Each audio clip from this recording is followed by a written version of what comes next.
For the first time in more than 5.5 years, we finally tonight have a few new answers to a question that has loomed over Indiana and over the town of Delphi. Who killed Abby Williams and Libby Gervais? The end of the bridge you got to go through. Now, I believe that the bodies were found about 50. Born from a family's grief and determination. In April of 2020, Army soldier Vanessa Guillen went missing while stationed at one of the largest military installations. That little music in the background that goes, "Don't be suspicious, don't be suspicious." Right. Knew about it or was there.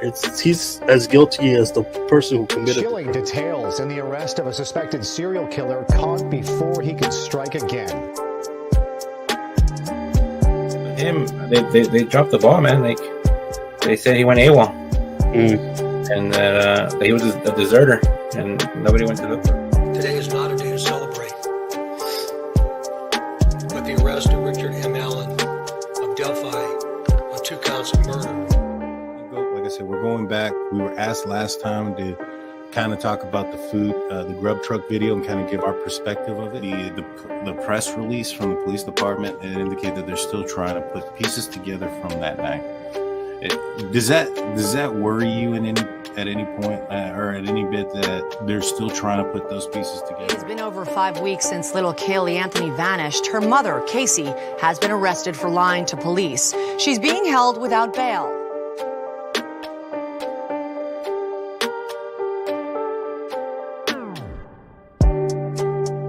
Hey, greetings from the year 3000. It still sucks. This is Philip J. Fry, and you're listening to The Drunken Turkey Show, your one stop for this sort of thing. Hit that button, like and subscribe. You know what to do, just like every other podcast. What is up, everybody? Welcome back to The Drunk Turkey Show. I'm your host, Daniel J., and alongside with me, as always, are my good buddies, Hyman G and Big Blue. Hyman, how you doing, man? How was your New Year? That was good, man. Just spend it with the family. Nothing big, just cookout and whatnot. How was yours? Oh man, I enjoyed it. My again, it was my birthday, so got to celebrate that as well. Lit some fireworks, and on the day of, I'm not sure if everybody knows, but I'm a huge diehard Pittsburgh Steelers fan. My team won last night, and so I'm feeling glad. And if you guys are interested in Steelers content, I do host a Steelers YouTube show called State of the Steelers. Check it out. Big Blue, Happy New Year. How was your New Year? How was your day going? How's your weekend? It's good, man. It's good. Just had a lot of food. We had some shish kebabs, like I showed on the show the other day, and I also had pozole and some barbecue. And I didn't drink too much that night. It was a chill night, so just popped fireworks with the kids and had a few drinks. Nice, man. Sounds like a good time. And, with that said, today we're going to be talking about the Idaho case. We're going to be talking about Bryan Kohberger, and we're going to talk about how he knew the girls potentially and what his motive was. Possibly. Everything's allegedly. Nothing's come out for sure. And so we've kind of got a little bit of clues here and there, and we're going to try to take care of that. I got to take care of somebody first real quick. I'm putting somebody in timeout right there. So. I didn't see it. Oh, I did. Was it about me? Nah. Somebody's just talking smack. It is what it is. Whoa, I hear yourself. Yeah, I can hear myself there. All right. So first things first, there's going to be a hearing tomorrow. We'll talk about that first. I'll share this real quick. This is from Brian Enton. He spoke with Kaylee's dad, Steve Goncalves. He said he's going to be in the Kohberger Idaho court hearing to look him in the face and let him know he's not going to go away. He's not going away anytime soon. Family is looking for connections between Kohberger and Kaylee. So more information. That's from Brian Enton. Tomorrow's the extradition court case, and from all understanding is he's going to be waiving his extradition rights, meaning that he's going to be expedited to Idaho. That'll allow us to see the probable cause affidavit a little bit sooner. What do you think? What do you think about Steve going to this, court tomorrow? Uh, I would be there. Would you? What about you? We'll start off with you, Hammond. What are your thoughts on the situation there? I wouldn't be able to describe the feeling he might be getting, right now because he's gonna be out there. What is it? Tomorrow, right? Yeah, it's gonna be tomorrow. Tomorrow at 3:30. So I mean, the feelings he's gonna go through. He's gonna go through a lot of emotions. You know what I mean? Yeah, for sure, for sure. What about you, Big Blue? What are your thoughts on it? What are your thoughts on Bryan having his case tomorrow? It's going to be televised. We'll be able to watch it. I'm not certain yet if we're going to be going live for it or not, but we are going to record something or go live and talk about it afterwards. Big Blue, what are your thoughts? Yeah, man. I think if it was my daughter, I'd be there. I'd be there. I'd be there to look him in the face and tell him that it's not over. I know they want the death penalty, so hopefully he confesses and he gets it. We'll see. Yeah, for sure. The Idaho is a death penalty state, which we probably should say DP from now on. Just editorial stuff there. Please hit that like and subscribe button, guys. Help get the algorithm going. I think we have 555 people in the live chat watching this. We appreciate every single one of you guys. So I have a video real quick. This is actually on Steve speaking about the accused, and we'll listen in real quick, and then we'll comment on it.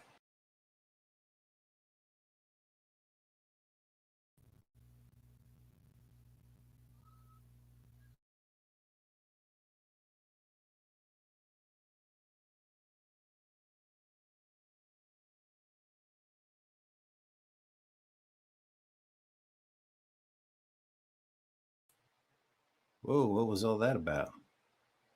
Can you hear me, Big Blue? I couldn't hear you earlier when you minimized yourself. I didn't mean to. All of a sudden, I just got out. I was like, kick me out. Yeah. I was like, is that the video or is it me? No, it's me. Nah, that was weird, man. It just kicked me out, and then I had to get back in. All right, let's do this again. Yo, share the screen. What's up? Okay, you can hear me. No, I was gonna say, DP might not be the best we can come up with. Oh, yeah. Yeah, well, we're gonna have to come up with something. All right, I'm gonna play this. This is on the father talking in reference to the situation here that we're just referencing. The senior national correspondent Brian Enton, who joins us live from Pennsylvania. So, Brian, what did he tell you?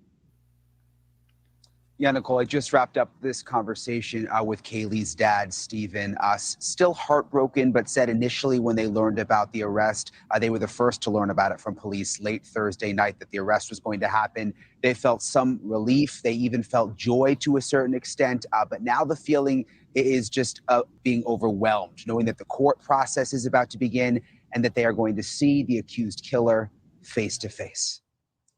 Accused Idaho killer Bryan Kohberger could be in Idaho as early as tomorrow night after a hearing in Pennsylvania where Kohberger is expected not to fight his extradition. There's going to be somebody there looking him in the face and letting him know that this isn't going away anytime soon. This is just the beginning. Victim Kaylee Goncalves' father, Steve, says they are looking for connections between Kohberger and Kaylee and the other victims. I'm biased, but if you got to know my daughter, I would think it'd be impossible for you to hurt her.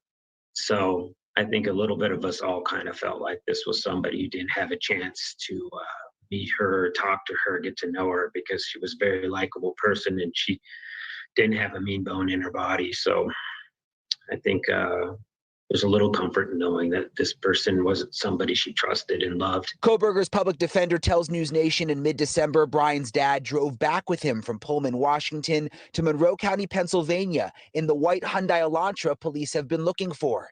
His attorney says Kohberger is eager to be exonerated.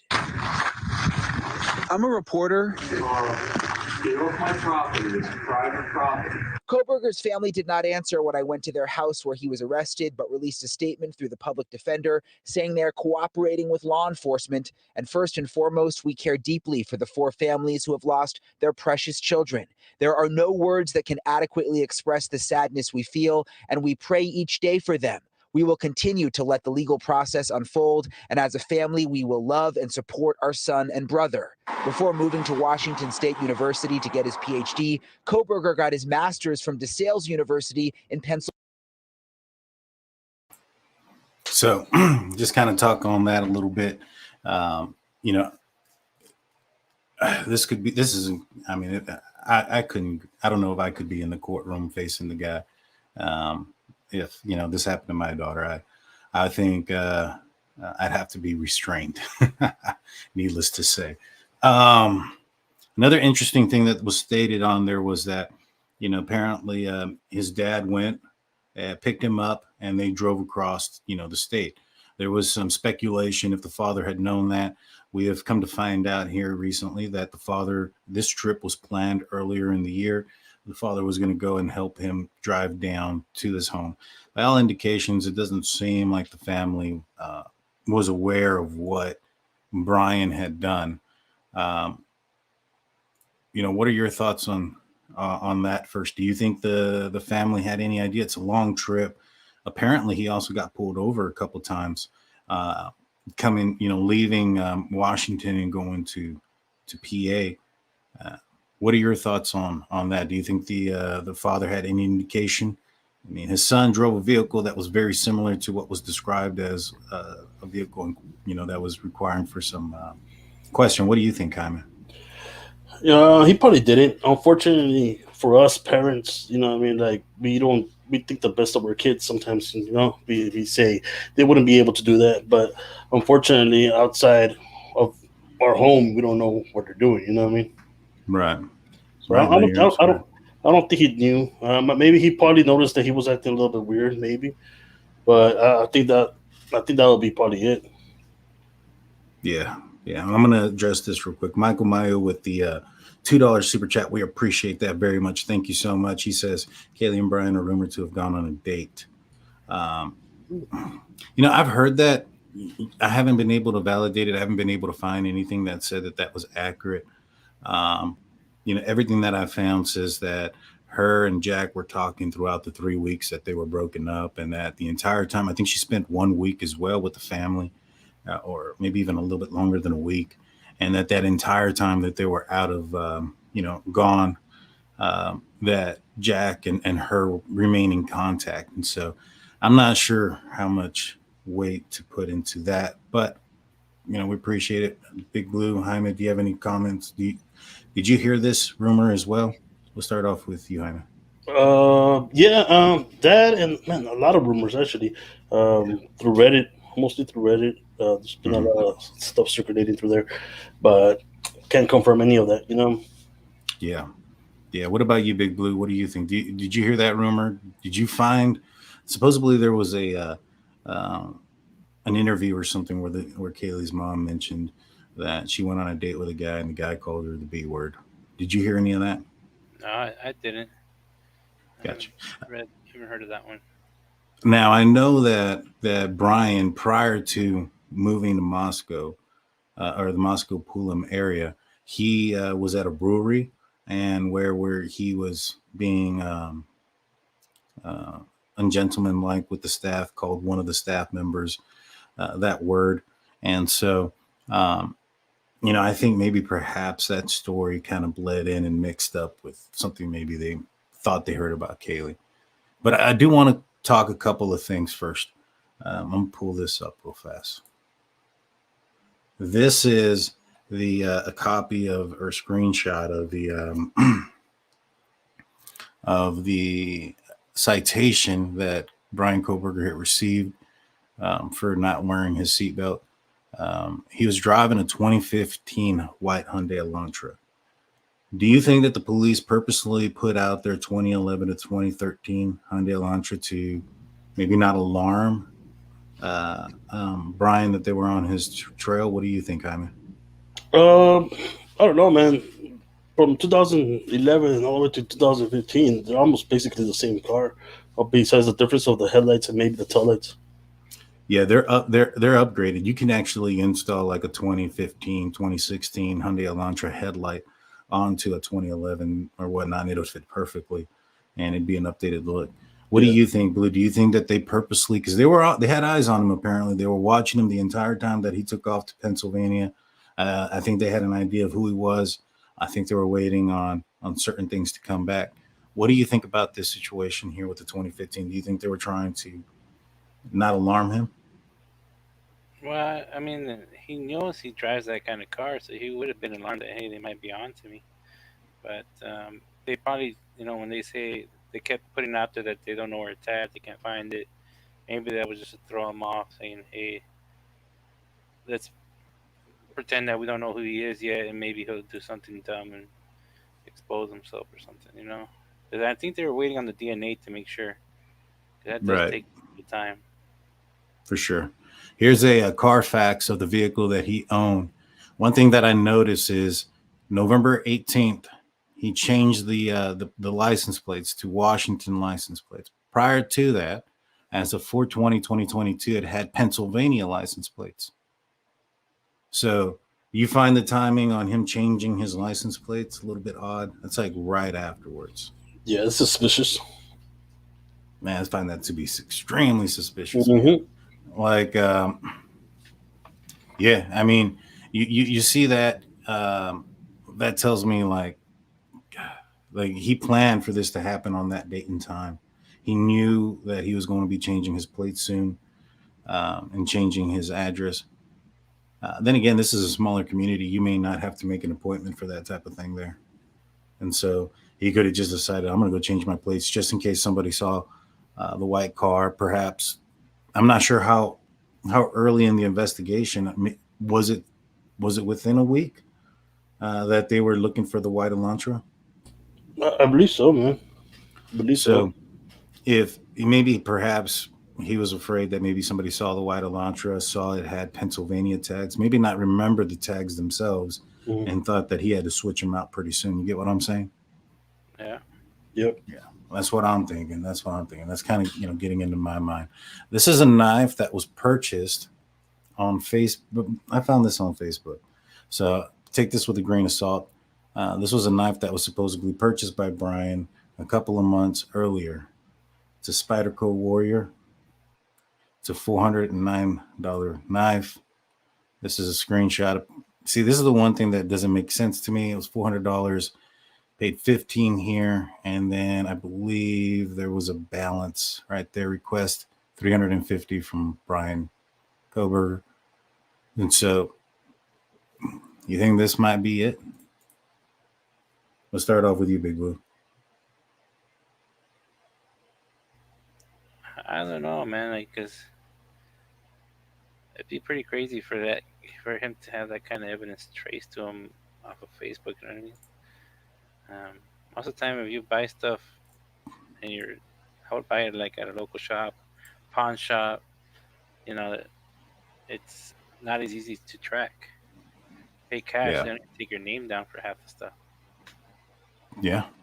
This is apparently, if this is accurate, this was purchased September 21st, 2021. One thing that doesn't make sense to me is I believe he had mentioned something about the guy showed up in Pennsylvania plates. That's what sounds suspicious, because this was a long time ago, and I'm not sure how long he owned the car. And I don't think he was in the Moscow, Washington area during prior to August. And so September 21st, 2021 leads me to believe this is fake. What do you guys think? I don't know. I wouldn't be able to tell you. Can I see that knife again, though? Well, sure. It sounds like what the coroner was saying. The blade was serrated on one side, right? Yeah. Good Fixed deal, blade man. has a handle here. That way, if he prevent him from sliding his hand up. Apparently, this not only that, has grip. Has better grip on the handle. Plus the guard. Right. The MSRP of $410 is pretty high. So that would be something that I would think was be high grade quality, which mean it probably be able to be sufficient enough to do the damage that was done, go through. Yeah. I don't want to say this harsh, but 4 different people and not get dull, not break, not, you know what I'm saying? Especially when you're looking at the chest area, as far as what the coroner said, that's some tough area. There's ribs and there's a rib cage and stuff like that. And so, if you have a weaker knife, if you're, in the first room and, going through the first incident there, there's a possibility that knife could break. And so you would have to have, and I think that's why it was speculated that, what do you call it? It was speculated that it's a military grade. Right. I just saw somebody say September 21st is after August, but this said September 21st, 2021, not 2022. And so, yeah, that's why I find it to be 2021 right here. And there's a super chat on there that we didn't see. It was Michael Mayo. He's got a question. Oh. Michael Mayo goes 2,500 miles. How likely is it that they find the weapon? Now, it depends on if he kept it. I think this guy thought he was, by all accounts of his personality, he wanted to seem like he was smarter than everybody. And so I'm not entirely sure he thought that the police were on his trail. So he may have kept it, And so the reason why I think this is now completely false, or this was off of Facebook, is because this says September 21st, 2021. And the story was that the guy that sold him this weapon lived close to Washington or Moscow, and had stated that he found it odd or whatever that the guy traveled all the way from Pennsylvania, right? And what they were trying to do is put 2 and 2 together and say that it was the Pennsylvania license plates that made him think that. However, this pay is from over a year ago. And so I don't believe this to be accurate. I think this is some more false information. As far as how likely is they find the knife, it's going to be very low. The thing is, apparently they were following him the entire trip. Mm-hmm. And so if they were doing that, then they have an idea of where they stopped, when they stopped, and things of that nature. But I think that there's a potential he kept the knife. What do you think? Do you think he got rid of the knife, Jaime? It just depends, man. Like if he wanted to be a serial killer, he would have kept it. Right. But if he was doing this just to fulfill a fantasy that he had because of he was infatuated with these kind of crimes, right? He probably wouldn't. Right. Yeah, no, I agree. We have a $10 super chat. Thank you so much, Annette. We appreciate that. Do you think he's been in the house in the past? Maybe. I was watching another show. Well, I was watching a couple of shows. And first I want to give a shout out because, they shouted us out to Publicly Buzzed. Great show. I was talking to them earlier on his live chat. Great guys covering this case as well. Go check them out on YouTube. Somebody was saying that the DNA that they found, and this was rumor, and this is why I really try not to put a lot of stuff, into the 4chan and the Reddit stuff, because there was something that came out that the DNA was found in the bathtub, right? Yeah. That apparently he rinsed himself off or something like that, and he had rinsed himself off in the bathroom, and then somebody was mentioning that would make sense because there was rumors and speculation that the bottom stairs surviving roommates had heard the water running at some point in the night. However, if the DNA that they found was in the drain, that really doesn't put him, as the person that committed the crime, because as we saw from multiple body cam footage, there was a lot of people there. And if he ever washed his hands or whatever into that drain, that doesn't make sense. There would probably be tons of people of their DNA in that drain. Now, in order to get an arrest or to use it, they talked about bagging the hands, right? Early in this investigation, they brought that up. They highlighted that. It is, in my opinion, that is where the DNA came from. As far as has he been in that house in the past, there's a possibility of it. He had pinged several times, from what I understand. His cell phone has pinged several times near the vicinity of where the girls or the victims were throughout, the past couple of weeks leading up to the incident. And so, given how many people were there at certain, at parties, it wouldn't surprise me if he just walked in at any time. What do you guys think? Do you think he's ever been there, invited or not? Yeah, like you said, the house was a party house. There's people that didn't even know the tenants there. You know what I mean? It could be possible he was just walked in, chilled out for a bit, and then booked it. You know what I mean? Right. There's that possibility. Yeah, exactly. What about you, Big Blue? Do you think he's ever been in that house before? It is a possibility, man, but I don't think so. But like I said, like Jaime said, it's a party house, man. Sometimes random people show up to the parties. I've been to random parties just because somebody said, "Hey, there's a party tonight over here. A buddy invited me. Let's go." And we show up to some random house. Oh yeah. I mean, especially if you're Mexicano, Hispanic, man. You just walk in and say, "What's up, Jose?" You're good, man. You eating tamales and whatnot. Exactly. Thank you so much, Michelle, for the $4.99 super sticker, and thank you very much, Leticia Guerra. We appreciate both of you. Thank you, Leticia. Thank you. So, I want to talk about a little bit about Reddit and 4chan and stuff and Facebook, because I got a lot of emails and comments, and nothing bad, but a lot of folks brought up a guy on Facebook named Papa Roger, and they talked about him being possibly Bryan, right? And I think that one, that's accusing somebody that could or could not be somebody they're not. And well, this Papa Roger guy, and people are still talking about him. He had posted up on Facebook after the incident. Says, "I'm angry that I can't even take a break without people talking smack about me. I was a fishing trip, caught 32 pounds trout, which is a personal best." That's a pretty big trout. Must have been out on the coast. That's pretty nice, man. Right?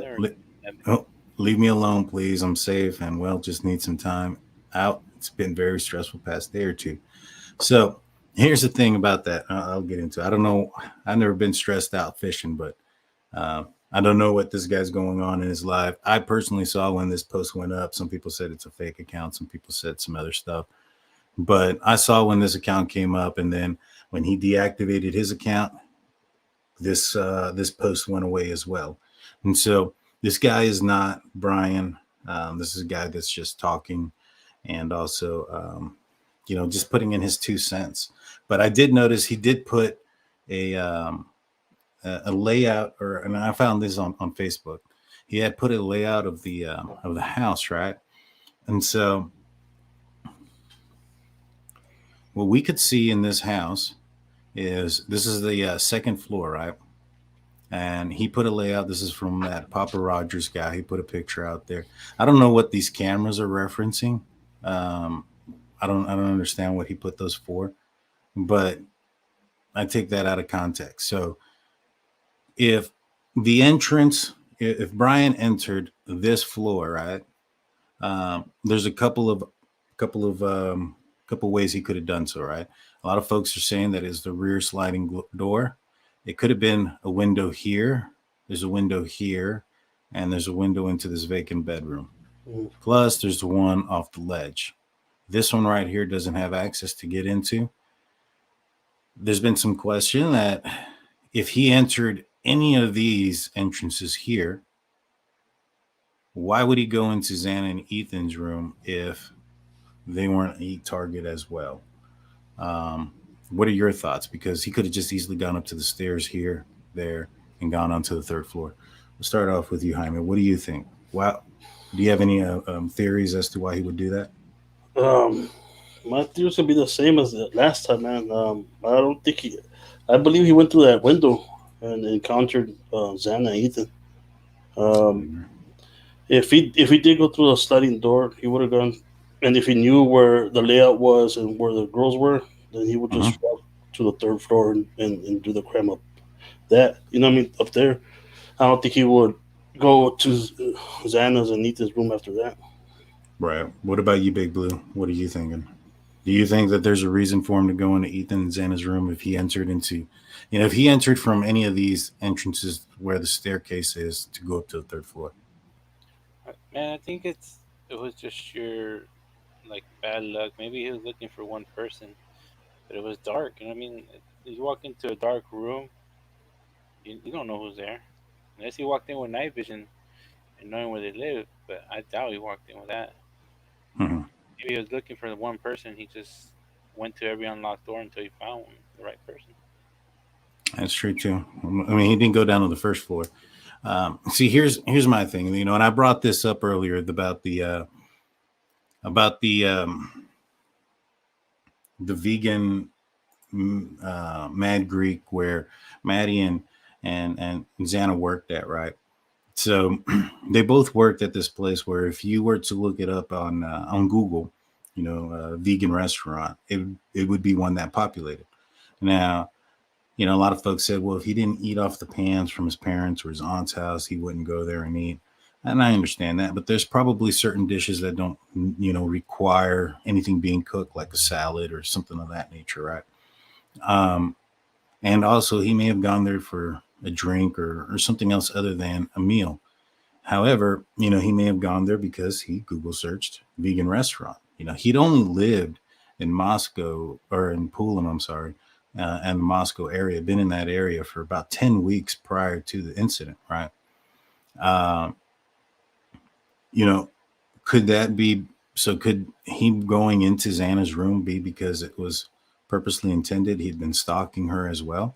What do you think, Big Blue? Yeah, I mean, I see that's the thing. I think he was just trying to. He didn't know who probably. I don't know. My theory is he probably didn't know them. That's my theory. He probably just went in there to. But the thing is, like, he had to have been upset with them for some reason to kill them because he passed by a ton of apartments and a ton of houses just to get to that one. So there has to be a reason why he specifically targeted them. Right. Well, in my opinion, I think there might be more to it. I think there was more than just one target. I think that it wasn't just Kaylee per se. I think he may have saw somebody who resembled Kaylee that had that he had a relationship with at a certain time, and I'll show you what I found on that. But what about you, Jaime? Do you don't think that perhaps him going to the vegan restaurant potentially, and maybe perhaps running into Xana and Maddie working there? I believe Kaylee was used to go there quite a bit. Maybe that's how he found him. I mean, that's what I thought. That's what I put out yesterday. Mm-hmm. He's a vegan going to a restaurant that's probably listed the top vegan place. Once you put it in Google, might be somewhere that he would show up to. And then at that point, maybe perhaps there was two targets there. What do you think? No, that could be a possibility. I mean, he probably saw them and got obsessed with them. There's people that get obsessed with celebrities. You know how that goes. They try to do whatever they can to get with them and whatnot. Really go to the point of stalking and to the point of kidnapping the two. Right. No, yeah, for sure. Now this is like one of Madison's friends who's going to be who talked to the news referencing the door and the lock situation for the front of the house. Let's listen to what she had to say real quick.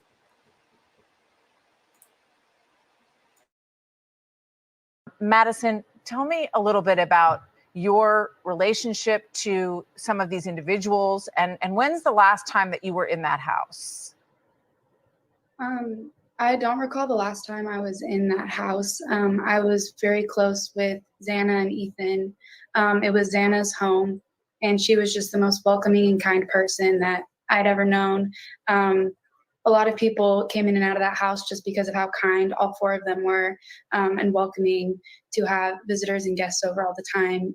Can you explain how you would enter the house when you went there? Did you go through this sliding door that we're hearing about, or did you have to use a code to enter the house to visit Xana and Ethan? There were 2 points of entry to the house. Most frequently, people used the door that was located on the basement, and then you took a set of stairs to get to the main floor.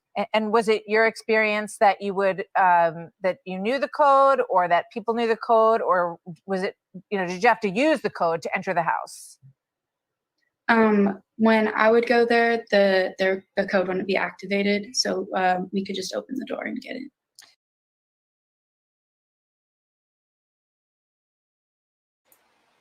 So she said that the code wouldn't be activated. You could just open the door and go in. But that was while there was a party going on. That's while people weren't asleep. That's when there was, those type of situations going in. I had a comment that I saw here that popped up that I kind of want to talk about. Where is it?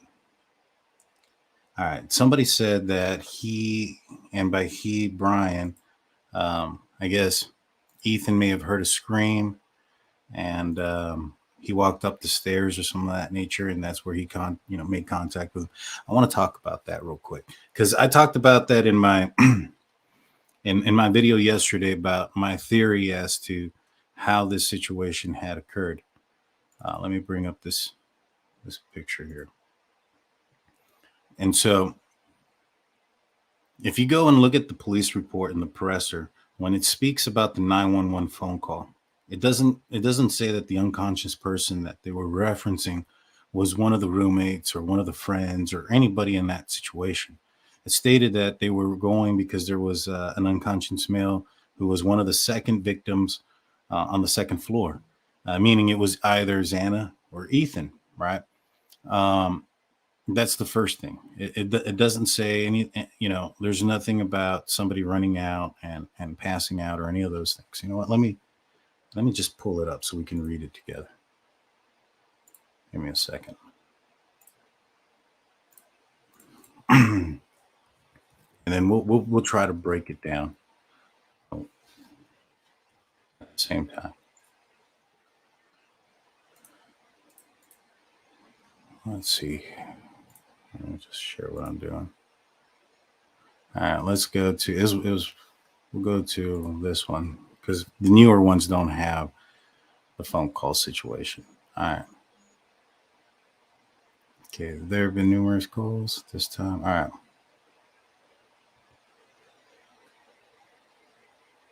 Touch base. Huh? Somebody put on Monday Night Football tonight. There was a bad hit. The player got taken out by EMS. Oh, geez, that's scary. Supposedly they're doing CPR, and I didn't see that part. That's why I was looking at my phone. I mean, he got hit pretty hard. He got up for a second. Who? Blacked out. On which team? The Bills. Oh, geez, that's scary. I mean, it doesn't matter which team. The EMS. Let me see. Somebody found their CPR. All right. Well, we'll talk about that here in a little bit.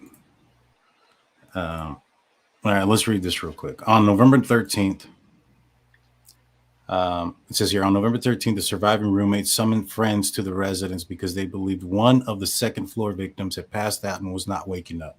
So right there, this says that the surviving roommates had believed that one of the second floor victims had passed out and wasn't waking up. There's nothing here about somebody else passing out or any of those things, right? This is the person that passed out, the person that was unconscious, the person, as far as the reason why the call was made, was because they felt that somebody on the second floor had been passed out and they weren't waking up. Now, the scene has been described as gruesome, messy, sloppy, the whole 9 yards. So this doesn't say that they were unconscious. This doesn't say it's not the unconscious person. This is passed out. And so given that context there, and they called their friends, right, to aid them. Now, a week before the incident had occurred, Xana's dad had gone and fixed the locks. Now, were they the locks on her door or were they the locks on the front door? That's uncertain, but let's just say we could assume that perhaps maybe it was a lock on her door, right? Let's go back to this picture real quick. Where is it at? So, right here, unconscious person passed out. Now, if you go back and you listen to what the coroner had stated, the coroner stated that these individuals were attacked while they were sleeping, right?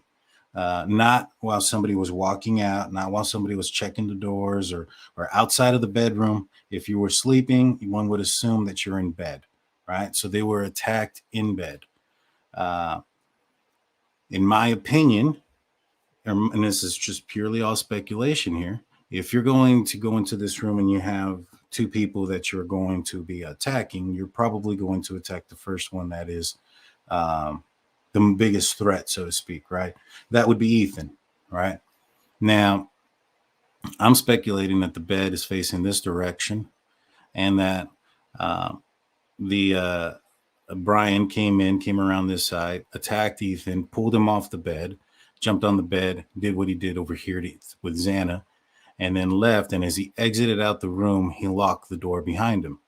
Now, my speculation is that Ethan, because he's the larger guy also, would have a little bit more, probably more blood, and would be the reason why the blood trail's coming outside here. He's probably, in my opinion, on the floor facing the wall. Now, this is an older house, right? This is an older home. I've seen the inside. I've seen pictures. They've renovated this home. In my opinion, when you look at houses that were developed or built, as old as they are, they probably had carpet at one point, right? If they had carpet and they replaced it with laminate tile, there's going to be a significant space between the bottom of your door frame and the floor, to the point where if these two roommates were trying to make entry and they couldn't, perhaps maybe they look underneath, they see somebody laying on the ground. He's facing the wall, so they don't see the blood coming out. And one second. They don't see the blood out there, so they describe him as just being passed out unconscious. They call the friends, they call them over to try to help him get in the door. They can't get in. They call the police show up. Then they discover the scene. That makes way more sense than all this other stuff about him hearing a scream, him going out, him walking out, hearing something. None of that stuff has ever been released or that's all been speculated on Reddit and 4chan and on Facebook. From what the police have stated, that is not the situation. And from what the coroner has stated, that wasn't the situation. So I hope that makes a little bit of sense. And so as far as why he didn't have to go upstairs, that being explained is, according to Steve, the police explained to him that the entry point was on the second floor. And so if he entered, the backsliding door, the window here, the window there, this window here, and the target, or it doesn't matter where, if the target was on the second floor and he entered anywhere else and he did what he had to do, he wouldn't need to climb up to the third floor. And so in my opinion, what he's saying is that one of the targets was on the third floor. What do you guys think about my theory here? Poke holes if you can, or if you want. I want to have a discussion on this as far as, where he was, why they think he was passed out, the whole 9 yards. If, what we've seen and read from news reports, from the coroner, from the police presser say something completely different. What do you think? Where's the echo? What's that? Where's the echo? All right, there you go. I forgot to mute that. Let me see. Oh, there you go. Works. Yeah, man. Like, I believe the first victims were Xana and Ethan, and from them, I think it was Ethan first that they got attacked, and then he went upstairs to the third floor. But even like you said, through Reddit, there's been a lot of false information about the hallway, about finding Ethan in the hallway. Nobody's confirmed that yet. Right. Also, the coroner said that they were attacked when they were asleep, but they didn't say that they were unalived when they were in their sleep, right? Right, but they also stated that that there was one lethal puncture. There was several attacks, but only one that was lethal. My thing is, if it was Ethan, right? There's been a lot of speculation that it was Ethan, whether he was in the hallway, whether he was on the stairs, whatever the case may be. Yeah. If he was attacked in bed, probably the first one to be attacked while he's asleep, possibly under the influence of alcohol. And Blue, you might be able to answer this one a little bit better. If he had a fatal puncture wound to the chest, is he able to get up and crawl to the hallway or to the stairs if it happened in his sleep in the bed initially? Yeah, man. You got a few seconds before you bleed out. Right.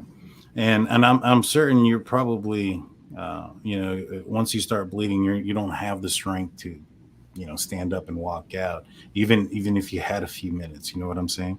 Yeah. And so, in my opinion, they were all in their room. Now, what would make you think, based on the description, it was sloppy, it was messy, it was the whole 9 yards? What would make somebody think that the person was just passed out? I mean, I would assume that if they had a lethal puncture wound to the chest, that there would be significant amount of blood around. Yeah. And so, in my opinion, it'd have to be because they couldn't see it. Yeah. What do you? Yeah, I feel the same way, man. I feel like the door was locked. They couldn't get a hold of them. And they called 911. Right.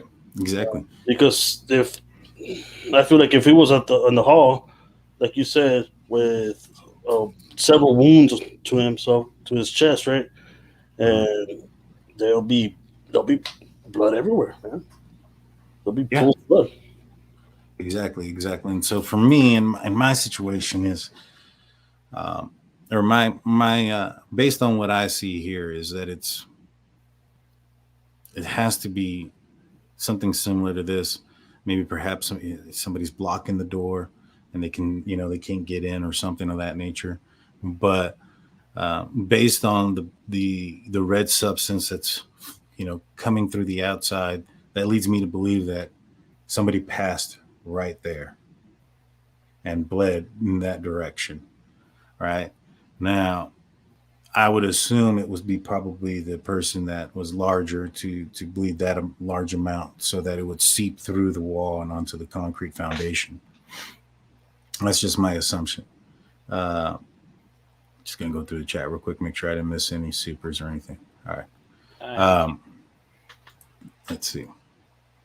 So one theory that I thought at first was when this first started was because he said he locked the door behind them on the way out of the top floor, right? Out of the third floor. So maybe they were his intentional targets first. And then on his way out, maybe Ethan and Xana woke up because remember they said that possibly he was laying in the hallway. Possibly. So maybe they heard something and they came out to check and he attacked them there. And maybe he fell in a certain way where you can't see the blood when you're coming up the stairs, but there's somebody passed out on the floor there in the hallway. Right. Yeah. I've been to a lot of parties and I've seen drunks passed out in the yard on the couches, and you don't know they threw up until you flip them over and say, "Hey, you okay?" And there's throw up everywhere. You're like, I didn't want to see that, because it wasn't on the other side. Right. I mean, that could have happened, and then it was unresponsive. And then when they finally flipped them over, maybe they saw the blood. Right, but I mean, you would shake them before you called 911. Yeah. Right. You would try to wake them up first, see if they become responsive, and in that shaking moment, before you contacted the police or emergency services, you would have seen the situation, and the call would have came in as a person with an injury, with wounds, not an unconscious, passed out person. You get what I'm saying? So for me, it has to be somebody that they were able to see partially, but not physically check on. or make contact with. Mm-hmm. You know, that's the only, based on the description from the police report, that's the only thing that makes sense to me. Is they could see, but or they knew that they were in a room and they couldn't get them to talk back. Now, I would assume that it was a visual thing because, you know, maybe they went on a walk or something and they left, right? Left their phones behind. Why would you think that they're passed out if the door was locked and you couldn't make entry? So my answer to that question is that they may have looked underneath that door, see if they were in there, and saw one of them, potentially Ethan, face down against the wall. They're facing away from the door, and so you couldn't see anything from that angle. And so that's kind of where I'm going with it. That's based on what I can see from. I had a question. Okay, if Ethan was in the hall and they turn him around and you can see the wounds, and they call 911 and they said, "Hey, my friend's is bleeding or stabbed or whatever," would they put it as an unconscious person, or would they actually put that he has wounds to bleeding from the chest or whatever? The call would come out as a person that has sustained an injury of some sort. So, you know, if it was it would be a unconscious person with wounds to the chest. Ambulances trauma. It would have trauma. But what this says here is they believed one of the second floor victims had passed out. Like, that's all you have to see in this situation right here. Like, out of this entire paragraph is that this is also from one of the surviving roommates' friends who called 911. So they believed one of the second floor victims had passed out. So the roommates weren't on the second floor. They were they stayed on the first floor. The second floor victims that they're referring to is Xana and Ethan. Yeah. Well, what about this theory? What about the door was locked, they were knocking, they couldn't get in there, they weren't responding, and then one of the friends actually used that ladder to get out on the ledge, and they could see through the window and trying to get their attention, and they still wouldn't. That's possible. That's possible, and that would explain the dirt, and that would explain why it looks and it appears that somebody was up there. Mm-hmm. You know, if they were able to look in and see a little bit. But my theory is that this says one of the second floor victims, and so not both. So if they were able to see in there one from the window, maybe they can't tell that there's a bunch of blood everywhere. But why only say one of the second floor victims? And that leads me to believe it's because the Bryan, when he attacked probably Ethan first, he pulled him off the bed. He fell onto the floor, and you were able to see him underneath the door frame. Could be. You know what I'm saying? Because in my opinion, if it happened in the bed on both sides and they were still in bed together, it would be both of the second floor victims. I just don't understand why it says one of the second floor victims. Do you think they'll release the 911 call anytime soon? I think they will. And I think that the reason why they haven't done so yet is because there's probably something like this, right? Where we couldn't get into the bedroom and we can see through underneath the bottom there that somebody's on the ground, right? Well, that would indicate that bedroom was locked as the perpetrator left the room. That's something that only Bryan, or the killer, because allegedly everybody's innocent until proven guilty. Yeah. That's only something that they would know themselves only, right? Like, because that hasn't been, put out there. And also, they haven't released the 911 tape. If they released the 911 tape, then that automatically says that, that says that he locked the door behind him, and anybody could come in and say, hey, I committed this. It was with a knife and I locked the door behind me. And, they would be, right on a bunch of points there. And so I think that's why they haven't released it. What do you think? Yeah, I think releasing that would answer a lot of questions. You know what I mean? Because especially like we said earlier, all this information coming through Reddit, and if they release it, it'll confirm a lot of things. Yeah, yeah, and appreciate that 9 millimeter. Um, yeah, and I think you're right. Once they get back from Pennsylvania and they extradite him into Idaho, and they release the probable cause affidavit, that's going to tell us so much information. We're going to be able to find out what led them to believe he was involved, what led the white car, what DNA was found and how they found it, things of that nature, because it has to have enough evidence to put him in jail. It's not going to have not everything's going to be out there. For instance, they're going to keep a lot of it to, close, but there's going to be a big summary referencing it. What's it called? Oh, go ahead, Blue. Go ahead. I said, yeah, the probable cause is going to give us more answers. So maybe tomorrow we might get some of that. Yeah. What's it called? Also, like, you would think if he is the person who did this, you would think he will do it in Pennsylvania where they don't have a death penalty. Maybe. I mean, I'm curious as to why he went to Washington. Like, he was already, in, was it DeSales University, under speaking with one of the he was under the wings of one of the professors who worked with the BTK, who had close ties to serial, SKs, and him to go across country. I wonder why.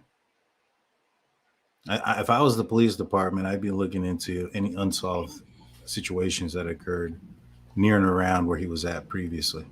Oh yeah. Do you think this is his first time?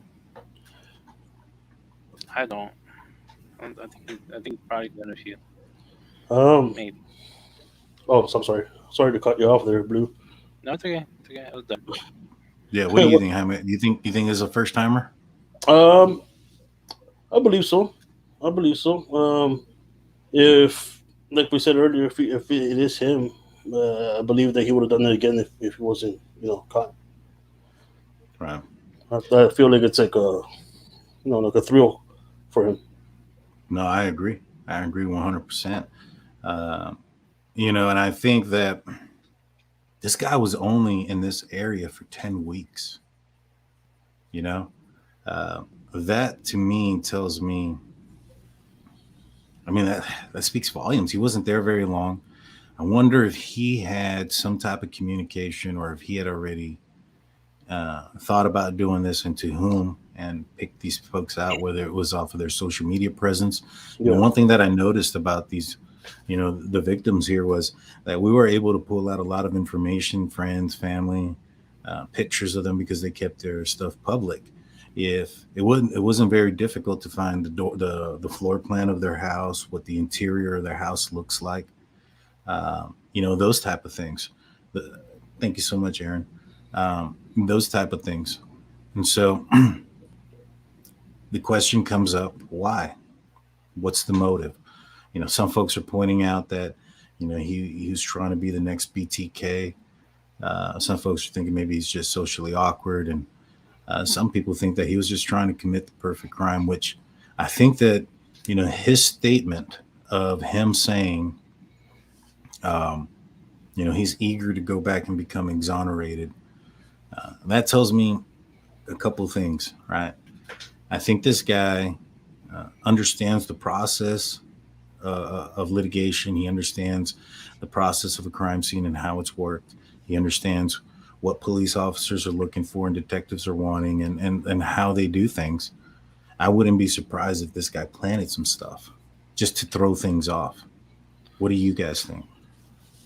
Yeah, I think even with this, they were saying that he asked if any other person was arrested, right? Right. I think that's like a little, like a Easter egg, just like to throw a little bit more speculation that there's more involved. And so somebody asked a little while ago why Washington. It could have been because he was trying to get his PhD, right? And only certain colleges have those PhD classes, and they accept so many people to certain ones. I remember a friend of mine who was trying to get a PhD, couldn't get into any of the schools here in San Antonio because they were full. So he ended up having to go to Baylor to get his PhD because they had an opening and he was accepted. So that could be one of the reasons why he traveled so far from home. Yeah, that could be it. That could be it. That was one of the few places he could be accepted in.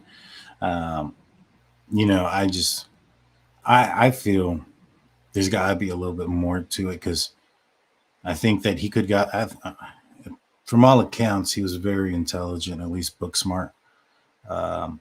You would think that he'd be accepted in a few different places and closer to home. But here's some other interesting stuff that I had found, and I wanted to share this with you guys. This is off of somebody's Facebook. I'm not going to put out who they are or their names. I'm trying to reach out to them to see if they want to come on the show and talk about their experience with Bryan. So, you know, click that like and subscribe button so that way when they do come on, you're aware of that. What's up, Jaime? Oh, it just you know, it's weird because Bryan is 28 years old, right? Correct. And Dennis Rader was 29. Bundy was also 28 years old when they started. Just that's how old they were when they started. When they got their first kill. Oh wow. Mm-hmm. Okay. I mean, this guy's maybe he's just following in there. You know, he's idolizing these folks. You know, there was one thing that I had told you that this guy had reminded me of. He reminded me of was it Mark Tidwell or something like that? Yeah. The filmmaker who wanted to film about somebody, you know, close to like the Dexter type of films, and went a little too far. He actually filmed an actual murder. Yeah. You know, he also Mr. Brooks is a movie that I saw that he kind of reminds me of a little bit, or that he could have become, so to speak. We got a $5 super chat saying maybe he killed someone OWLMPA and was running from it. That's possible. Someone. That's possible. Yeah. Someone. There you go. Yeah. Maybe he did something to someone in PA, and that he was running from it. Yeah, that's quite possible. Let's look at these pictures, right? So this is from a female who was friends with him. It says in the caption, and I've removed her name, "This is crazy, really sad, and honestly, really and I were friends with Bryan until he started doing things that were way beyond underage drinking and having normal team fun. Sucks for everyone. I do hope justice is served. No doubt, but I do wish it would have ended differently." And so she posted up a couple of pictures with him. And one thing I kind of noticed, man, doesn't she kind of look like Kaylee a little bit? Somewhat, yeah. You know, I thought maybe perhaps, you know, maybe he saw Kaylee, he resembled his friend. Mm-hmm. You know, that could be. I mean, Bundy did that. Really? He would target women that looked like one of us ex-girlfriends. Yeah. Yeah. You know, I saw this picture and I was like, man, this girl resembles Kaylee quite a bit at this time. You know, this was taken a few years ago, probably around the time where, you know, in high school, underage drinking, 18, 19 years old. It's not too far from 2021. And so maybe he saw the resemblance as well. T-Boss says, another $1.99 super chat. We appreciate it. Thank you guys so much. Thank you. Yeah, Bundy targeted brunettes, but what we're saying is that he was targeting somebody that he was familiar with. Yep. I think you're on to it. Yep. I mean, there's a lot of them. Ed Kemper used to target co-eds. He would take his frustration out because of his domineering mother on co-eds. Got you. Well, that makes sense. BTK, his first prime was 4 people.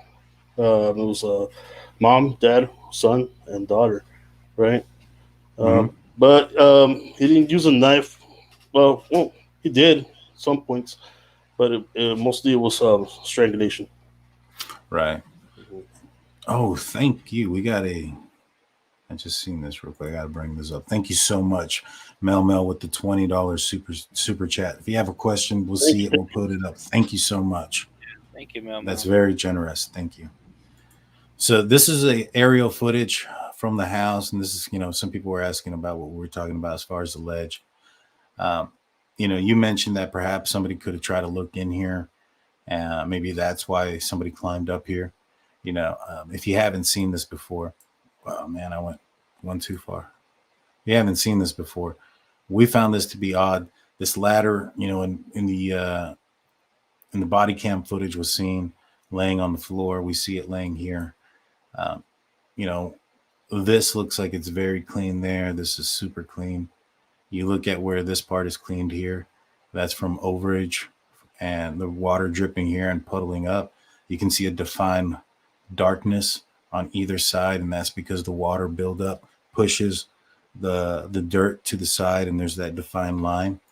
Over here, you have a fade. That fade means that something rubbed across it. That's completely different. And so something either slid off or on.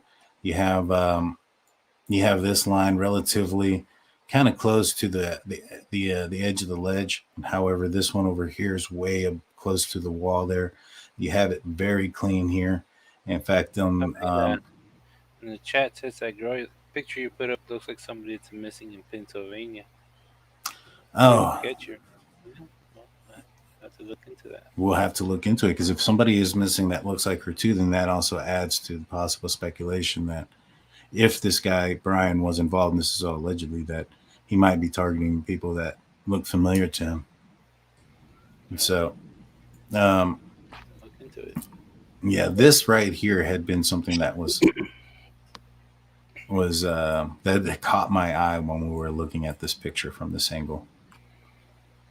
And so, but you're absolutely right when you brought it up. Perhaps maybe the one of the friends of the surviving roommates jumped up there to try to see if it was unlocked.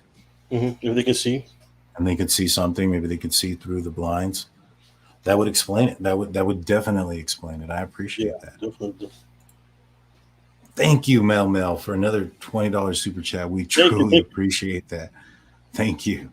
What's it called? There was a chat on here too that said if BTK would tie their victims, and yeah, he would. Hence, bind, torturing, and yeah, the K, the K word. Yeah, that was, we say the modus. Go ahead, Jaime. That was his modus operandi. Like that was his MO. Like he had his own kit and everything. Not to mention he also almost like Bryan. Bryan was a security guard. BTK was he would install alarms for people. Right. That's why he knew the layout of the certain homes that he would target and the people's schedules, and like because he would take like a whole day just to be there too. Yeah. So like, there's a lot of similarities, and I almost kind of, the more I think about it, like it seemed like almost a copycat. It kind of does, right? I'm not even. I was like looking at it, like, man, whoa, like 28. BTK was 29. First crimes were 4 people, 4 victims. I mean, the only difference was knife. The other one, suffocation, but use a knife to keep everybody at bay. You know what I mean? Yeah. Big Blue got to go to work, so he's gonna bounce out real quick. Thank you, Blue, for joining the stream. Yeah, but yeah, man, like, there's similarities there between them. Yeah. So Catherine puts out here, Truth and Transparency posted a missing woman in PA. We'll check that out and see if there's any comparison there. Yeah, man. As you bring it up and you talk about it, I'm like, yeah. And the crazy thing is that he went to school with the professor who his professor was person that helped, had a lot of time with him, studied him, did his autobiography. Yeah. I find that to be very compelling, in my opinion, a little bit. Yeah. I don't believe in coincidences. You know what I'm saying? Yeah. Maybe he had an infatuation with BTK. I mean, the only difference is BTK got caught like 20 something years after his first, uh, you know, uh, crime. He got caught in 2005. He started in 74. You know what I mean? Right. And that's the only difference. Like this guy took so long for them to catch him, and they caught him because of his stupidity. So him? Well, how'd they catch him? Just in case anybody doesn't know. Oh well, he went a couple of years inactive, like maybe like 7 years, and a newspaper came out and said, "Oh, like they told the stories about the 70s and the those crimes that he committed," and the newspaper said like, "Oh, he's long gone. He probably passed away already," and he responded to that news outlet and told them that he was alive and well, and started mocking them, and started sending more letters with information. And I believe the last time that he asked the newspaper, or because they were working with the police right at the time, if they can trace a floppy disk, and they told him no, right? They told him no. So his next letter was through floppy disk, and they traced that floppy disk back to his church. Dang. And then they also had DNA to match up with his daughter. Ended up getting a pap smear, and they got DNA through her to connect him to the crimes from the 70s and 80s. Dang, man. Mm-hmm. And so, his interaction with the media ended up, getting him in trouble.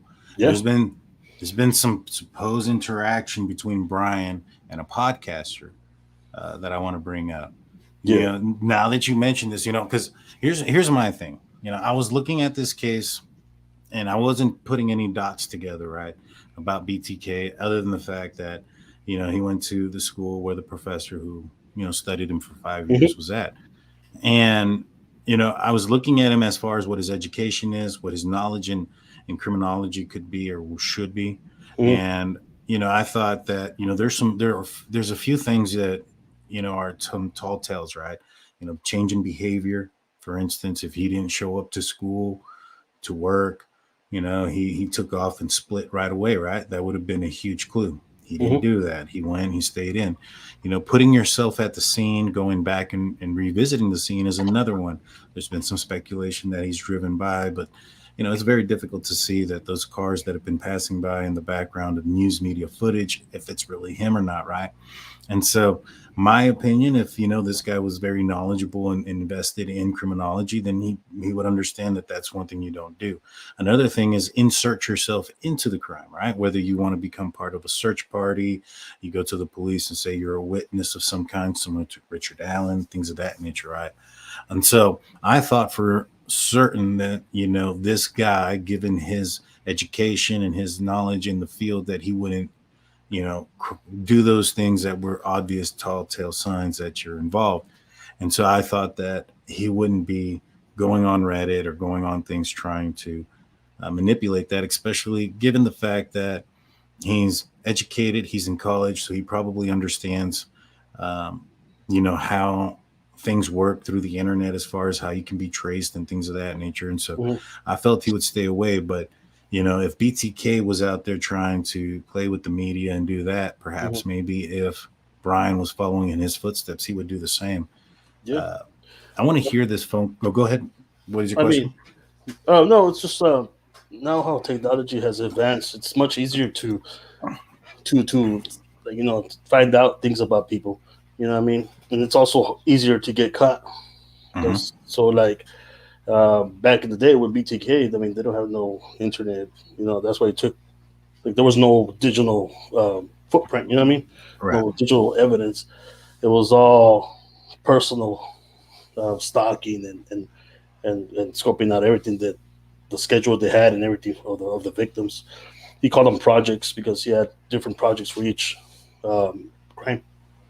You see, and even at that, projects and scientific projects and things of that nature, this guy was studying this field of criminology and psychology of the criminal mind. He put out a survey with ex-cons, and a lot of that survey, and when we went through it, you can find it after the show.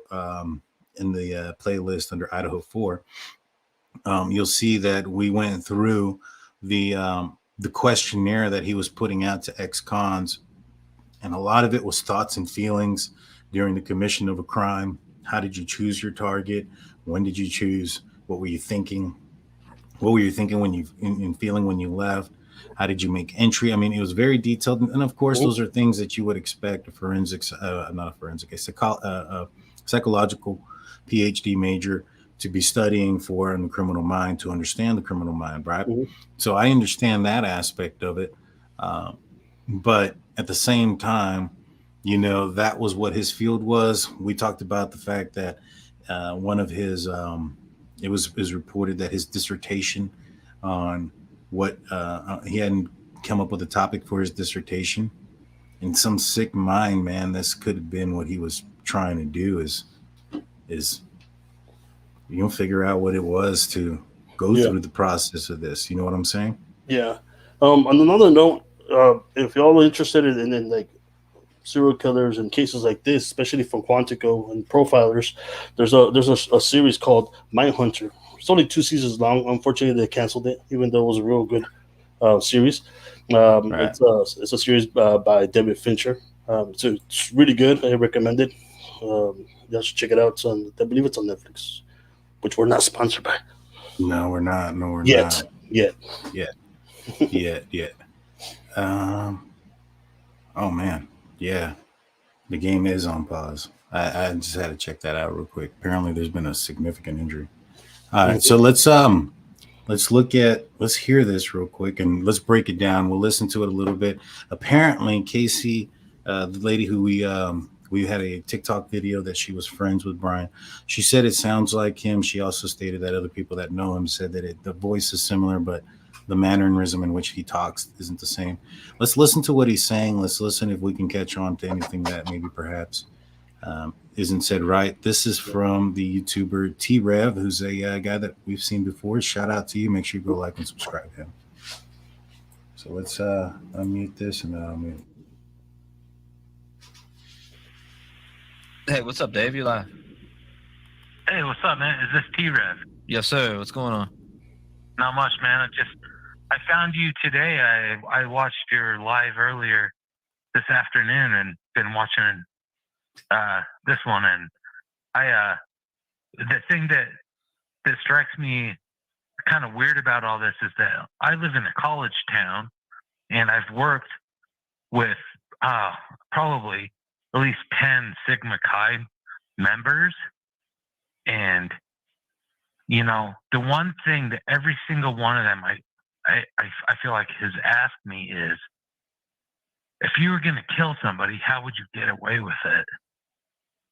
And I just wonder if maybe this is nothing more than some kid in a fraternity trying to prove himself.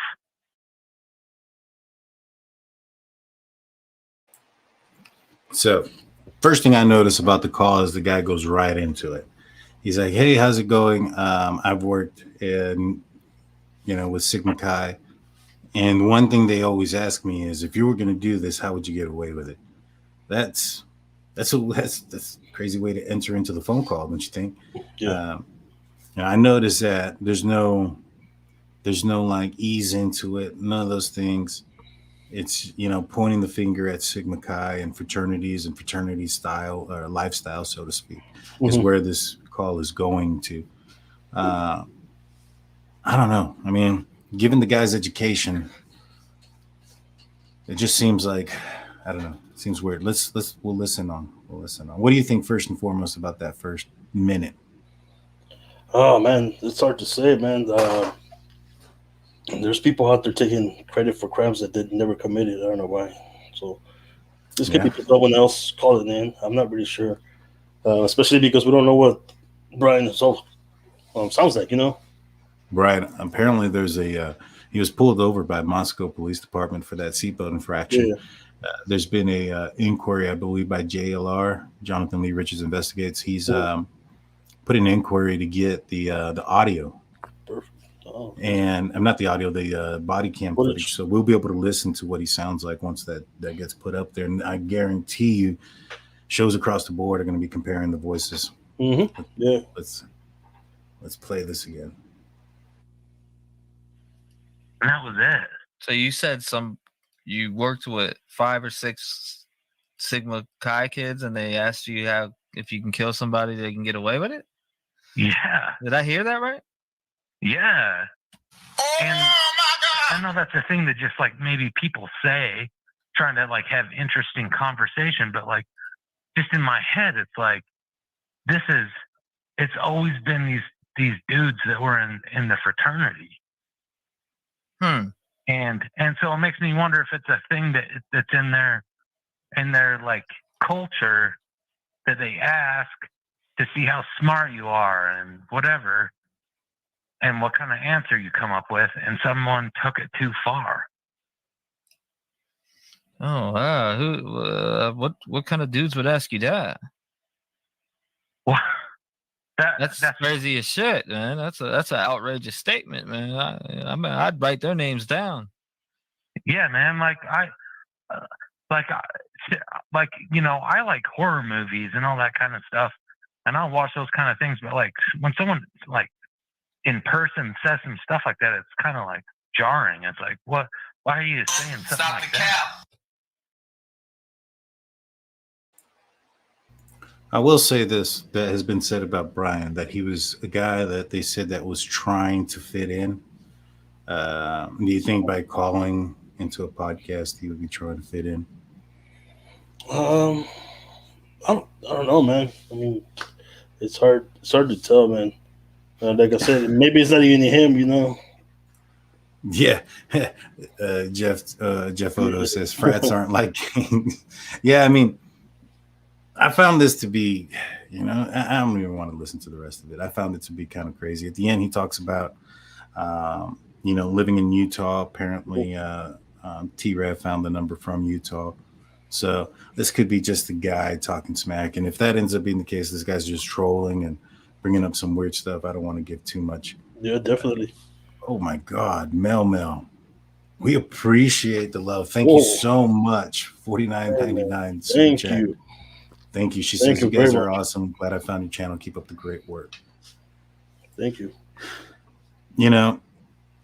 I found it hard to believe that, again, a guy of this education and knowledge in the criminal field would make this mistake. Yeah. You know what I'm saying?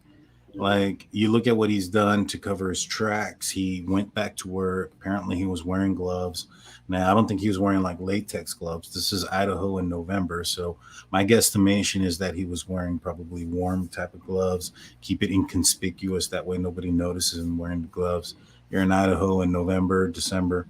It's not going to be uncommon for somebody to probably be wearing gloves. Mm-hmm.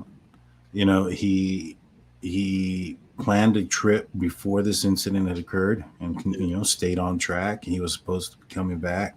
Apparently, he had all intentions on going back to WSU for the second semester, next semester. And so, for me, in my opinion, I just feel that this doesn't fit the, what's the word I'm looking for? It's, when you're looking at a victim, you would call it the victimology. This doesn't fit the profile of what I think he would do based on his education and his knowledge. You get what I'm saying? Yeah, he's doing everything that if he got a master's, he bought that because he's doing the whole opposite of what he was taught. Yeah. But then again, there's guys out there, there's serial killers out there that love that fame. Their ego is at their highest when they get that that publicity. Yeah, you're right. And so I just don't think it's him. I mean, it's, I've had like when I saw the phone number say 570, right, as the area code for the area, right, and we had a phone call that came from 570. I was like, whoa, did this guy call us? And I went back, found the phone number, retraced it, came back to somebody completely different and nobody related. Somebody lived very close, by very close, that lived in the area, but had nothing to do with it. And so, in my opinion, what they did was they got the report of the vehicle. There's been speculation that he may have been driving around the area a couple of times before he parked. And if, he did that, he was on a couple of rings. They were on his trail. DNA probably had to take a little bit to come back. It sounds like it was not his direct DNA that they got a match to, but a genealogical one where it was from family members. And so, when you get that, and they described the situation pretty well. In fact, you know what? I'll just play how they talked about it. They probably describe it better than I could. Let's watch that real quick. So, it would be one thing if they went up to a suspect and said, hey, can you give us a swab? They didn't do that. Apparently, there was a lot of DNA all over that apartment building. Right. And they compared it to publicly available DNA. It sounds like somebody in his family did one of those 23andMe things or was in a government law enforcement database, and they tracked it down to him through them. Yeah, that's a possibility. The only caution we should have is this is all unofficial information 100%. Released on the internet. And once he's gotten back to Moscow from Pennsylvania, extradited perhaps today or tomorrow, right.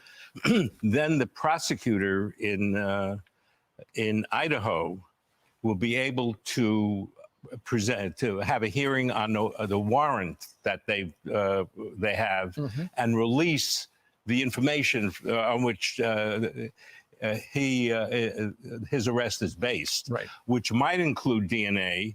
But to do DNA, he has to have left some DNA at the scene. Right. And with all the blood there, 99% of it would probably be from the victims. Right. Whereas his DNA would only be there if he probably wore gloves, or they would have had fingerprints, and cutting himself because blood is slippery, and when you stab a lot of people, you might cut yourself. Or if one of the victims had scratched him and had it under her fingernails. Right. So the DNA is a possibility. But the Elantra car, the Hyundai car, may also be important, because they followed the car. According to the internet, So this isn't the video I thought it was, but I'll explain it. But first, I want to say thank you to Jules B for the $2 super chat. Says educated snowflake. He was on my. And then we have a $20 super chat. Thank you, John O'Rourke. He says, thanks for the great breakdown, fellas. I'm new here, but enjoy the logical conversation, looking at multiple points of view. Thanks for the breakdown, different ideas. I want more breakdowns, more cases to come during 2023. Definitely. Actually, that you bring that up, we're going to be talking about a couple of cases that are a little close to Texas, close to home, here in the near future. We're going to continue to break down this case, but we've actually had a couple members from a search team in a couple of missing persons cases nearby that want to talk to us and put some light out there for some missing people in Texas. And so there's going to be a lot more to come. We have a new member. Thank you, Maria. Thank you so much for joining. Thank you, everybody that's participated and helped supported the show. So when you have a genealogical DNA match, what that means is you have, they can trace this back probably to a certain, person in your lineage. Maybe it'd be a great grandparent or whatever. If you're like second cousins, right? What you have is the grandparent, or if you're third cousins, it's like the great grandparent or whatever. And once you find who you're matched up against, then you got to go through this tree, and it's a process, right? To find the connection, and then you have to go and clear and vet everybody that's within that to then find the person that you're looking for. And so the way I understood it was basically it was a long process. I feel that it probably took some time to pull out and separate the DNA. I think they had DNA right off the bat. They had to separate it from the victims based on the scene and the way it was described. It was pretty sloppy. And so, in my opinion, they had to separate it, figure it out. Then they had to find the unidentified DNA that didn't match the victims. And then they had to go and put it through CODIS and then figure out, this genealogy match, and then how they can compare that genealogy match back to Bryan, because there's a lot of speculation. We have another new member. Thank you so much, Carmelita. We appreciate it. Thank you. And so, you're welcome. My opinion, it's going to be a situation that took some time. That's probably why, and as this interview was saying, that they followed them, they kept their eye on them, they were just waiting for those pieces of information to click, and then they hooked them up. What do you think? No, yeah, definitely. I think they were just piling evidence up to prosecute him, and make sure they have the conviction out of it. For sure. What's it called? Yeah, like who was it that said that? Like, unfortunately, John O'Rourke, when he said the more breakdowns in the future. Unfortunately, there's gonna be things that happen. There's gonna be more of these cases. Unfortunately, I wish it wasn't like that. You know what I mean? Yeah, for sure. But we'll be here trying to break it down. Yeah, and give you guys an honest, true perspective of a case with, and that's evidence based for the most part. There's going to be some speculation because we don't know all the answers to the questions. However, when we speculate, we do it with the presence of mind of the information that's put out there and the evidence that we have. You know what I'm saying? And so we try to keep that perspective and move in that direction. And so I want to show another video before we head on out. This is going to give us a perspective of Bryan. This is actually from one of his students, or he was a teacher assistant, and he talks about Bryan's actions and how he changed a little bit since, after the incident had taken place. Yeah, it was pretty crazy. I mean, I was, just like sleeping here on the couch in my parents' house, and I woke up to all these tweets that were like, oh, they got the guy. And of course, this has been something that everyone in Pullman has been following, everyone in the whole Pullman, Moscow area. And so, I look on my phone and I see the guy's name and I see the picture. I'm thinking, that looks a lot like my TA who's also named Bryan, but that would be crazy. And so I went and I checked my email, to see the emails I'd had with him, and the name matched and everything. And yeah, it was just like totally jarring, totally shocking to realize that this person that had been, kind of grading my papers was, allegedly this like horrible murderer. Now, we came here for whatever reason what, they're asking him. All our interactions came in the form of class, and not even like, office hours. Like, it was all within the confines of a lecture hall.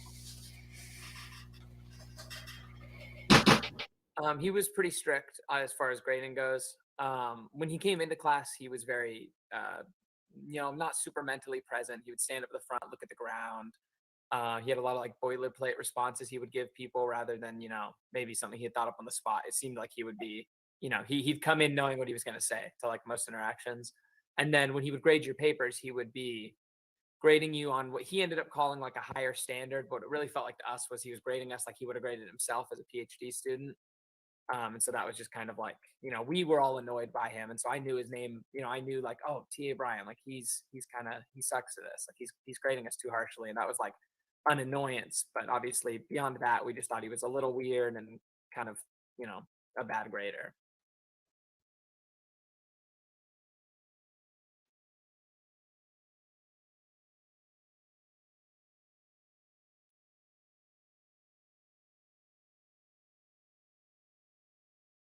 Yeah, he actually only left me good comments, which is just kind of silly. Like the only ones I could send in were nice ones, but for most people, he was being pretty harsh in the comments. I just, for whatever reason, he was being pretty good to me.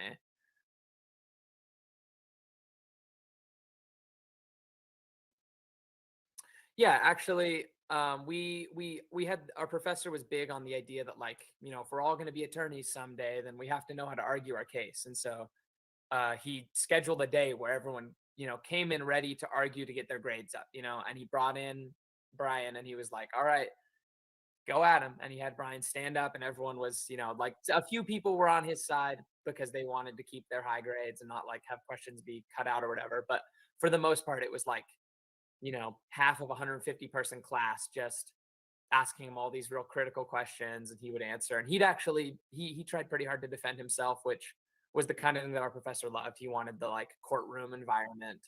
And so so there was just a period of class where we were all sort of arguing about this. Not, I mean, it wasn't like yelling or anything, but it was certainly conflict,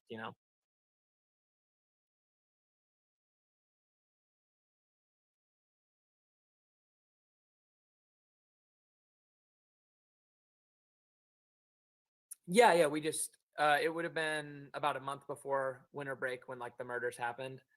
And we didn't obviously build our framework for this around that because we had no reason to connect him to that, at the time. But definitely around then, um, he started grading everybody just 100s. Not like you pretty much if you turned something in, you were getting high marks, and he stopped leaving notes. It was just he seemed preoccupied is what I would have said at the time. And now obviously he seems like he was probably pretty preoccupied. But it was much easier. You'd turn in whatever you wanted pretty much, and he was just grading them up and sending them back. Like,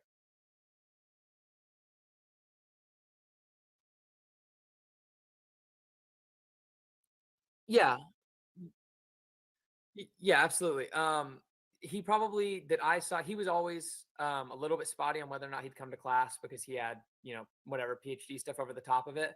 But the couple times that he did come after or around that time period, I remember him, he had like a little bit more facial hair, just like stubble, but definitely less like well kept than he was. And he was a little quieter. He didn't he used to stand up at the start of class and like talk about some stuff sometimes, and this time he didn't really do that at all. He was definitely, I think, like the previous like mental preoccupation that we had been noticing, where it was like, he didn't really want to be there. That was at like an all-time high, and he just, didn't look like he was doing great. So this is one of his students just kind of talking about how he was changing and a little bit of his behavior. He would show up but didn't want to be there, kind of alluding to what I was saying when I stated that.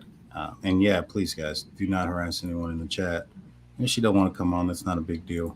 I did reach out. There were some things maybe I had some questions about, as far as the voice on the T-Rev. Does that sound like him?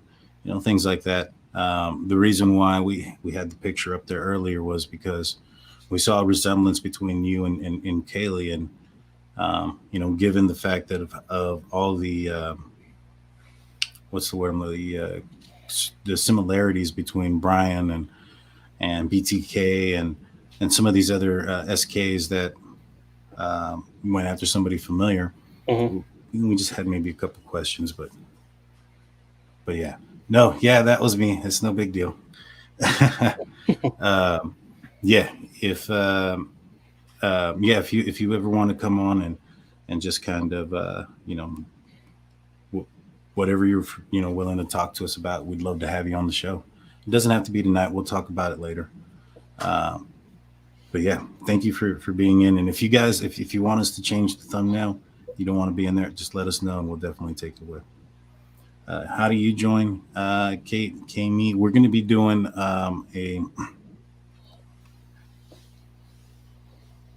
no problem, Bree. We appreciate you coming in and saying, what you said already.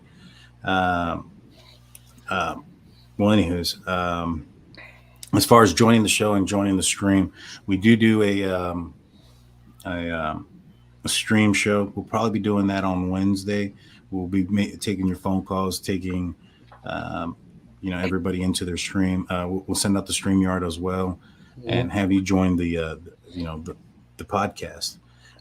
We usually do that on Fridays, but this Friday I'll be traveling, so I won't be on the show. If there's a show that comes out this Friday, I apologize.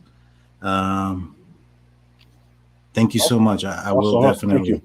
Thank you so much. I'll leave that to myself, actually. Thank you. And I will. I appreciate it. So again, Bryan, he was trying to fit the part, trying to fit what he was doing, went back to work, was there. He couldn't keep to himself. I mean, he couldn't stay himself. You know what I'm saying? He he was preoccupied. He looked tired. You know, a lot of folks came out with a lot of comments about his actions post the incident, and so, you know, it led me to believe that he was trying not to fall into those tall tale situations. You know what I'm saying? But you know, that's it. I mean, that's pretty much I got for today. Do you have any other, you know, questions, comments, Jaime? No. I'm gonna stick to what I said earlier about. Unfortunately, we're gonna have more cases. You know, there's bad people out there with bad intentions, and yeah, you know, we'll be here. Yeah, we definitely will. We'll be covering this. We'll be covering this tomorrow. There's going to be a hearing where Bryan's going to waive his right for extradition or whatnot, and he's going to be extradited and taken back to Idaho. At that point, the probable cause affidavit is going to be released. We're going to go through it. We're going to go through it piece by piece. I'll explain what I understand out of it based on the terminology and my experience and prior law enforcement, and kind of explain that in layman's terms. That way we can all understand what's going on, and we can all understand what the evidence was and is against Bryan, and if there's a solid case. You know, we've broken down some other cases. One of the cases that we've broken down was the Delphi murders. We talked about the probable cause affidavit in that situation. We broke down piece by piece on the timeline based on Richard Allen, based on his testimony as far as where he was and at the time and who he saw. And, you know, we were able to corroborate with evidence based on that probable cause affidavit of where the girls were and at what time they were at. And we're able to pretty much understand that probable cause affidavit isn't, you know, that evidence isn't as flimsy as the defense wants to make everybody believe. And so, you know, with that said, you know, go check out our other stuff. We have it in the playlist. You can see some of the other content we do. We also do lighthearted stuff as well, not so much seriousness, and that's also in there. But we appreciate everybody that was in the live chat. We appreciate everybody that supported us and donated, members, the whole 9 yards. I also have, thank you for reminding me, we had a couple of people buy us some coffee. I want to say thank you to them. Is this alcoholic coffee? It is alcoholic coffee. They actually bought us a couple of beers. We have someone who didn't want to give their name, Janelle and Grace. Thank you so much for buying us coffee/beer. If you are interested in doing so, you can see that in the link in the description below. We appreciate everybody that was a part. We appreciate everything. And please give us a like. Please give us a subscribe on your way out. That being said, man, that's all I got. Have a safe night. Peace. Later, man.